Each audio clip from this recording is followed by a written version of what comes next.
Hey everybody, it's Jane Wells with CEOs You Should Know, and joining me is Alli Webb, the creative force behind Drybar and also Squeeze. Alli, thanks for joining us. Thanks for having me. Can you tell me briefly what is Drybar and what is Squeeze? Well, Drybar is a concept we basically started about 10 years ago where women come in for just a blowout. So it's like a hair salon, but no cuts, no color, just blowouts. That's all we do. So we wash your hair, we blow it out and make you look very red carpet ready, if you will. It's about a $100 million business. We have 150 locations, 4,000 employees, um, a huge product line that's sold in Sephora, Ulta, Nordstrom. So, it grew from this, what was a little tiny dream, into this like very big opportunity that none of us really saw coming. What is Squeeze? So Squeeze is a massage concept, and in a lot of ways, from conception, like Drybar. I mean, the impetus of Drybar, was that there really wasn't a place for women to go for a great blowout at an affordable price and a luxurious space. And it's very similar to massage too. I mean, there's with Drybar, there was like, you go to your cut and color salon and kind of overpay for a blowout, or you go to a discount chain and you don't know what you're going to get, and it's variable pricing and all of that. And in the massage industry, it was kind of the same thing. You can go for a massage at a spa, and that's usually very, very expensive. Or you can go to a discount chain, and there's a lot of those, but they're not great experiences. You're like, it's a crapshoot of the massage therapist you're going to get. The business model isn't great. The decor isn't usually great. So it's a little bit of a crapshoot as well. So what we wanted to do with Squeeze was create a place for people, and not just women this time, could go in and get a massage at an affordable price, but in, again, a luxurious setting. And I'd say the other big differentiator of Squeeze Massage versus any massage places out there is that it's all app based. The world changed in the middle of March. What has that done to your businesses? It's been rough. I mean, we closed down very quickly. We reopened. I have lots of friends who have businesses that are really in trouble right now, and it's like, for me, it's like, don't get me started thinking about your business, because I won't be able to stop, and I will like annoy you with like, you should try this, and have you tried this?" And there's so many levers that I think people can pull now that they maybe can't see. And so I guess it's like, be really open to looking at your business from a different perspective, a different way, because I really truly believe that there's probably ways a lot of businesses can pivot what they're doing. You're the classic American entrepreneurial story. You dropped out of college.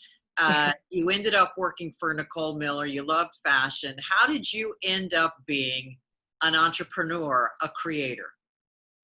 Well, I think it was largely in my blood. My parents were entrepreneurs. They had their own clothing store when I was growing up in South Florida. It was like little old lady schmata. I was raised with that entrepreneurial spirit. My parents, as far as I can remember, I mean, they had other jobs where they worked for other people when we were really young, but most of my life was my parents working for themselves. And so I think, you kind of, I know not all people go in the footsteps of their parents. And I certainly didn't either. I mean, when I when I made the decision to go to beauty school, my parents were not super excited about that decision, and felt like, really, like, they didn't see any kind of vision for it, really. And I saw this, like, I'm going to move to New York City and I'm going to do fashion shows and editorial. Of course, I never realized it would turn into Drybar. I mean, truly, like, never had any like aspirations of that. I was just, I've always been somebody who's just really followed what I liked doing, followed my passion, what made me kind of excited to go to work in the morning.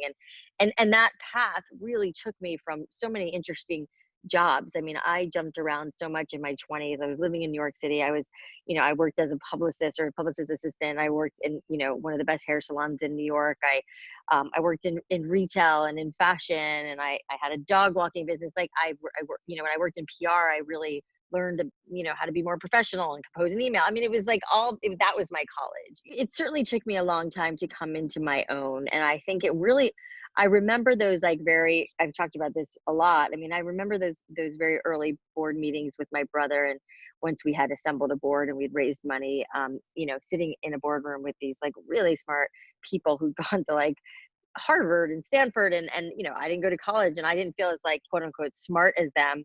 And I felt really intimidated by them. Like, I was afraid to speak up. And I used to text my brother during board meetings, ask him a question, because I was embarrassed to ask it out loud. And his response was always like, you should ask that, it's a good question. And so, my point is, it took me a long time to kind of come into my own and have that confidence in myself to be like, no, you actually are really smart and know what you're talking about. That being said, I don't really think there's a lot I would change. I mean, I remember living in New York, and I was trying to get this job as like a personal assistant to Cynthia Raleigh, and I butchered the interview so badly, and then I said something so stupid, and I knew it was like one of those moments where it came out of my mouth, and I was like, "Ah," and I was like, I'm not going to get this job because I just said this. I cannot believe it. I was so mad at myself, and obviously I still remember it. It was like 20 years ago, but I remember being so upset because I blew that interview and I didn't get that job.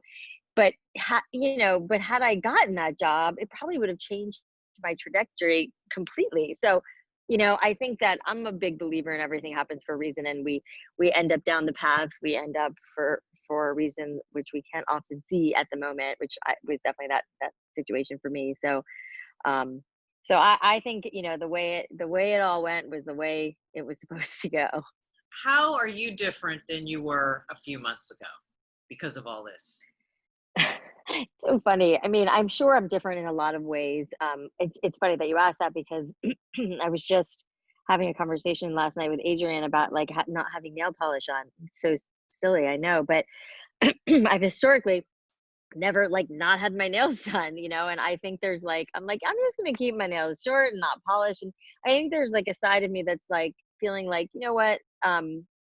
I feel like a little bit less maintenance than I've ever been in my life. And I feel like not just on the outside, but, on the inside. And I think that also comes in the form of like deep appreciation for the things that I do have, the fact that I'm healthy, that I have a beautiful family, my kids are doing well. Like, I think this time has like forced me to just be really grateful for like the little things in life and just not necessarily need all the other stuff. And I mean, listen, I think I'm guilty of I like nice things and I like to live a certain way, but it's like all been kind of dulled down a bit, and I really like it. I like this like a little more conservative, less high maintenance side of myself. So, and I think it'll end up being like a good balance when things go back and I can start going out and doing the things that I've always done.